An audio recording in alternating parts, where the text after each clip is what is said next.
students, I'm Dr. Anandi. Welcome to my channel Make Biology Simple. In today's video, we are going to see about the lecture about the topic called enzymes for the first year students BDS.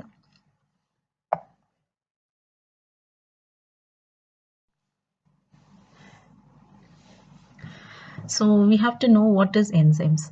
So the definition, how it come into the world, that is the history and who discovered all this information is very important before moving to the depth of the enzymes.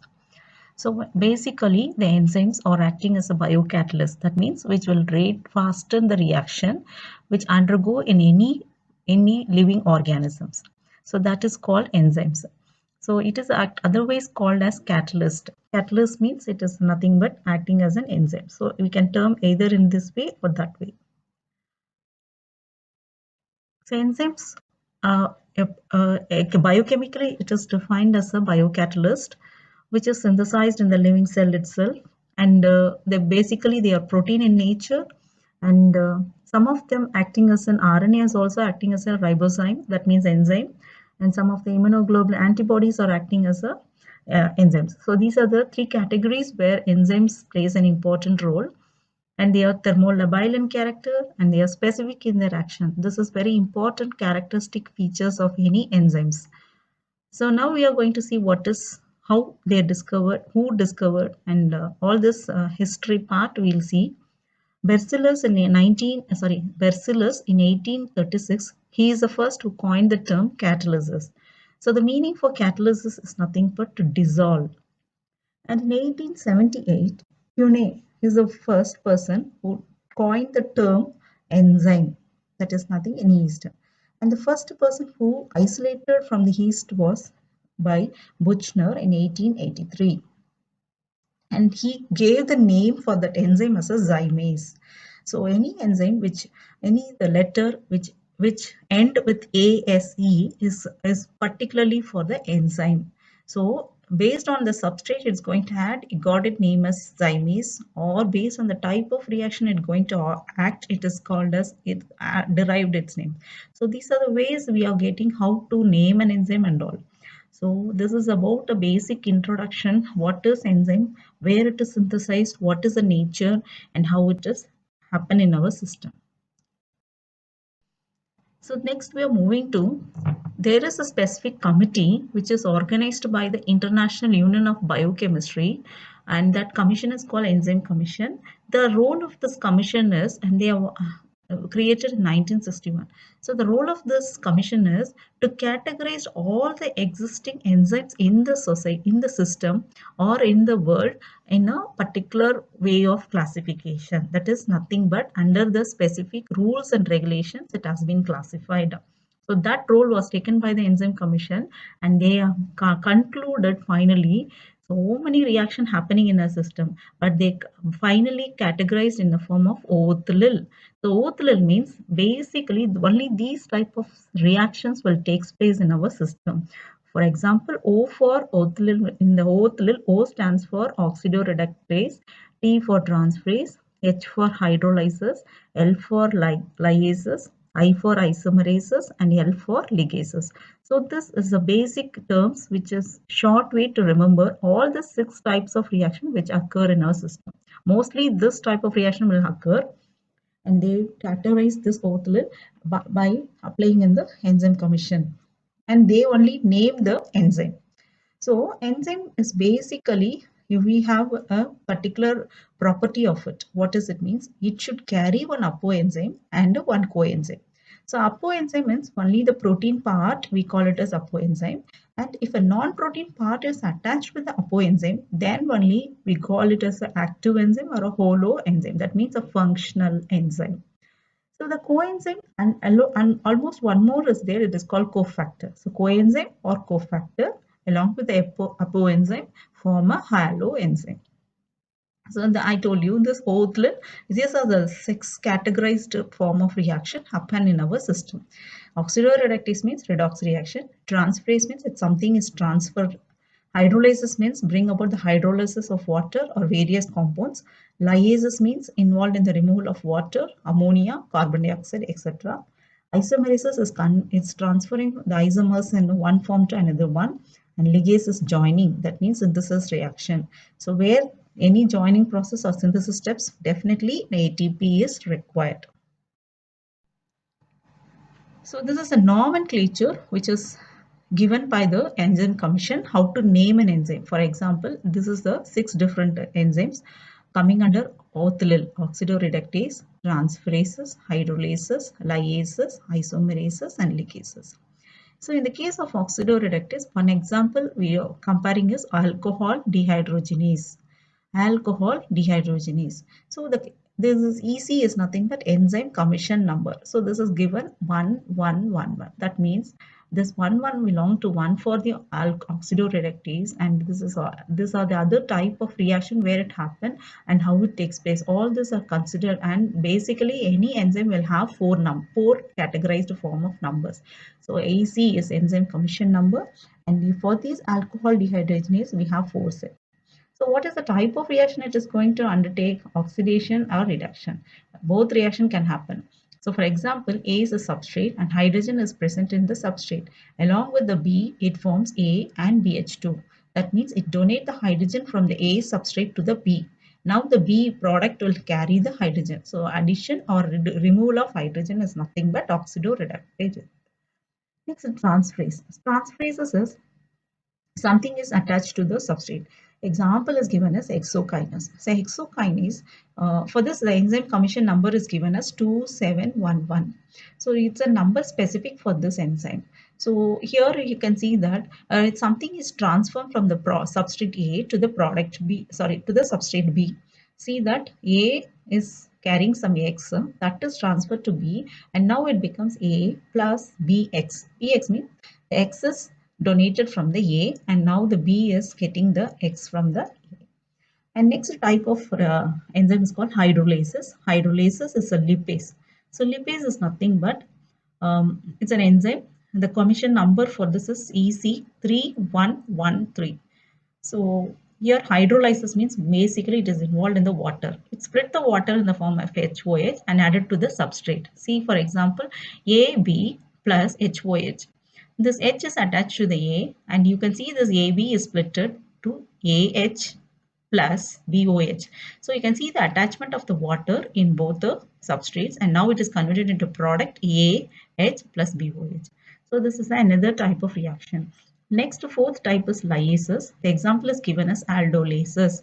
Aldolase enzyme commission number is 4.127. So this is a number is given specifically for this enzyme aldolase. And here you can see addition and elimination. What is going to add? Lyase means it's going to split something. So what is going to split something? We can see now AB is a substrate and XY is a compound which is going to attach to this one.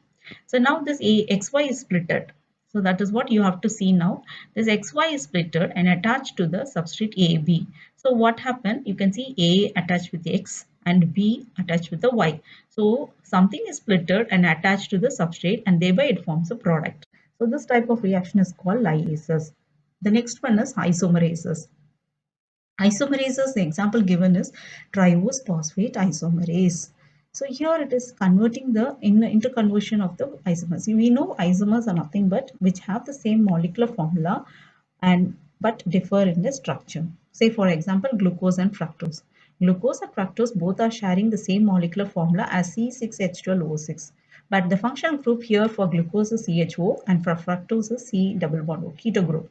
So the conversion of the functional group is there, but the molecular formula will be the same. So now see this A and A dash. Why it represented? Why it's not given as B? Because both are same. That means same molecular formula is there, but only a simple changes happen. So that's why given as A as a substrate, A dash as a product. You can give the example as glucose and fructose. And this commission number for this triose phosphate isomerase is 5311. And the next last type of reaction which is categorized by the enzyme commission is ligases. Ligases mean joining. So glutamine synthetase is an enzyme, and this commission number is 6312. And here you can see that at joining something is added.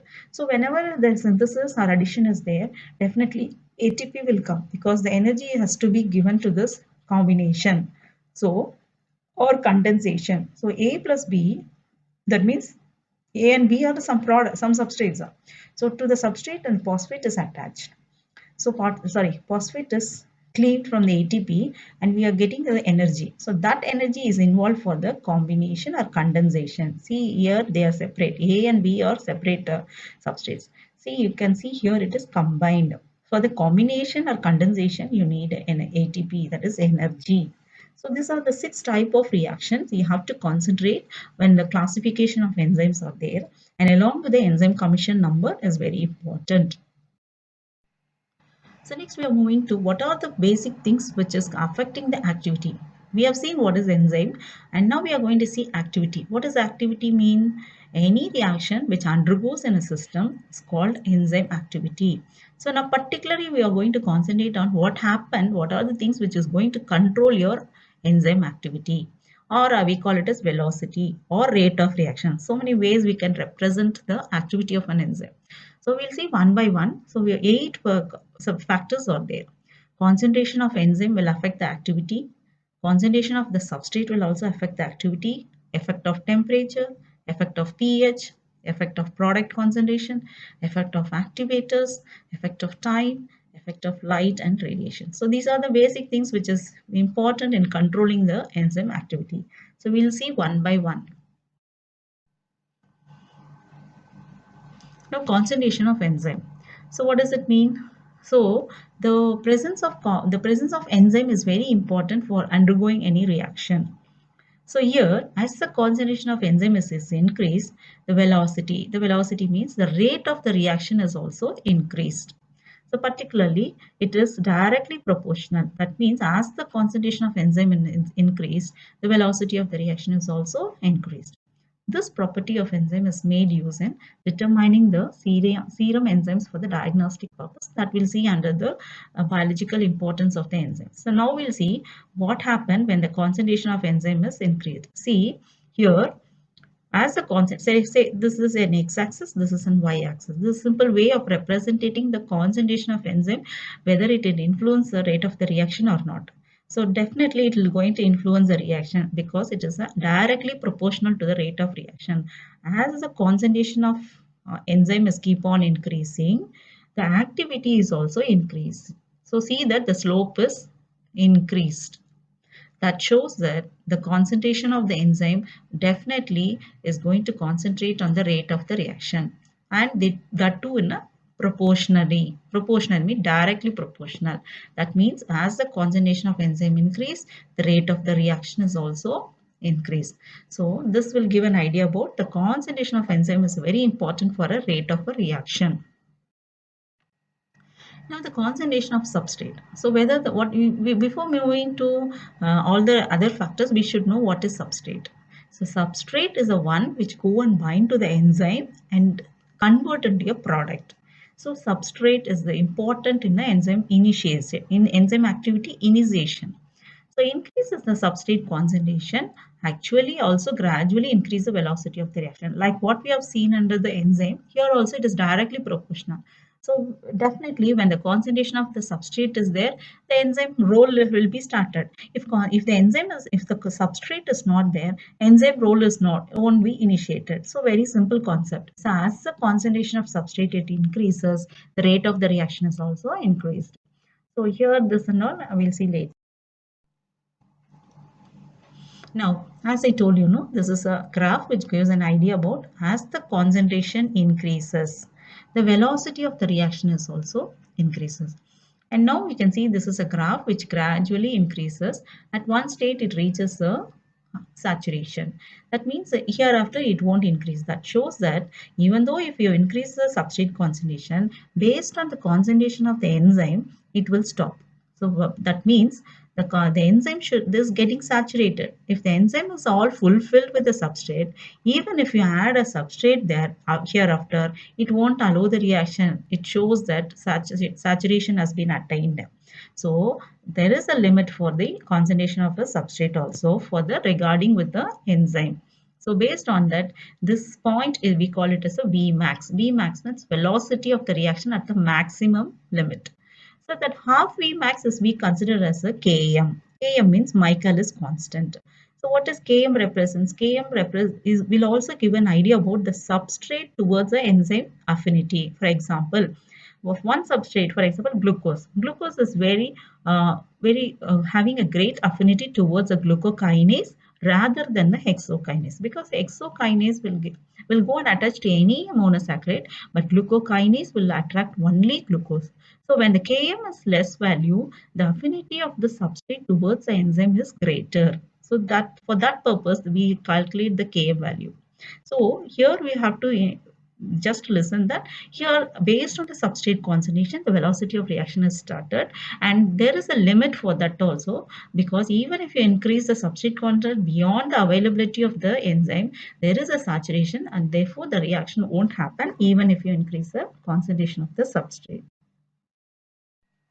The third point we are going to see is effect of temperature. So effect of temperature is nothing but we keep on increasing the temperature, and at one stage it reaches the maximum. This is called optimum temperature. And if you keep on increasing the temperature, it won't start the reaction, or if the rate of the reaction has started to decrease because saturation has already reached, so it will come down. So that is the meaning of this graph. As the temperature increase at what particular time or one particular temperature, it reaches the maximum. And even if you increase, there is no enzyme activity. So this is what it defined in the graph. You can see that velocity of an enzyme reaction increases with the increase in temperature up to a particular maximum level, and then it declines. So that's why we are getting a bell-shaped curve in this case. So this is called temperature coefficient, also defined as for the temperature. So what is temperature coefficient means? For every 10-degree rises, the increase in the enzyme velocity, there is an increase in the temperature rise. That means every temperature 10-degree rise, there is an increase in the rate of the reaction. That is what it means. So this is called coefficient, temperature coefficient. So most of our enzymes will be active at the 35 to 45 degrees Celsius. That's what our body temperature is 37. So most of our enzyme will be active at 37 to 40 degrees Celsius. Only one enzyme is there in the nature, that is called Tag DNA polymerase, or we call it as in the PCR reaction. For example, when you want to amplify a particular DNA, there the DNA polymerase won't work out, because DNA polymerase generally will have a 37 degrees Celsius. So at that time, they are going for a particular enzyme called Tag DNA polymerase. What is the specialty of this enzyme is this will activate even it will be optimum even at a 100 degrees Celsius. That is the nature of this enzyme. So that enzyme alone will be active at 100 degrees Celsius. The rest of them is mostly in 37 degrees Celsius. So that is about the effect of temperature. Now, effect of pH. Definitely, we know that enzyme, for any reaction to occur, we need the substrate, we need the enzyme, we need the buffer. So buffer, what is buffer? The buffer is the one which maintain the reaction to occur at optimum pH. So that pH is called hydrogen ion concentration. We define that hydrogen ion concentration. So this influences the enzyme activity. Here also the same concept, as keep on increasing the temperature pH, there is an increase in rate of reaction, but after that it declines. So that's why we are getting a bell-shaped curve for this effect of pH also. So mostly our organism will have three types of reaction. One is acidic. So pepsin all come under acidic because their pH is 1 to 2. When you go for acid phosphatase, it is 4 to 5. And when you go for the basic enzymes called alkaline phosphatase, they have 10 to 11 pH. So fungi and plants are almost 4 to 6. So these are the three ways it can occur. So one is acidic pH. Those type of enzymes will have an optimum pH at 1. When the basic or neutral enzymes comes, for example amylase and all, they'll be 6.8 to 7. So they have the optimum pH here. But in the case of alkaline base pHs, they have optimum pH at 10 to 11 only. So there are three categories of enzymes based on the pH we can conclude. So one is acidic pH enzymes, second one is neutral pH enzymes, and third one is acidic basic type enzymes. And of course, the product concentration. This is the fifth type of factor which is going to affect the reaction. Product concentration. You know that our system won't get activated unnecessarily, or it is inhibited unnecessarily. Whenever we need, the enzyme will start the reaction. So for example, A is converted to B. In between, you have similar step. substrates are formed, but E is a final product. When the product is produced in sufficient amount in our body, the product itself will go and stop the reaction. That is, it goes and act with the first enzyme and stop the reaction. Thereby, the product is stopped. The formation of product is stopped. That means the reaction has been stopped. So this is called effect of product concentration. So the products combined with the active site of the enzyme at the first site, and then it stops the reaction. So this is an example given. Carbamyl phosphate plus aspartate is going to produce carbamyl aspartate, and finally cytidine triphosphate, CTP. It is one of the pyrimidine base. So now once a pyrimidine base is sufficiently synthesized in your system, it will go and attack the first enzyme and stop the reaction. This is otherwise called feedback inhibition. And this diagram gave an idea about this is an enzyme, this is an active site where your substrate will go and bind. So this is a location where the product is also formed. After the product is formed, the enzyme will be cleaved and the product will come out separately. But the enzyme will not undergo any changes. Only the substrate is undergo changes and form product. And the last two factors are the activators. As I told you, activators are of two types. One is coenzyme, the other one is cofactors.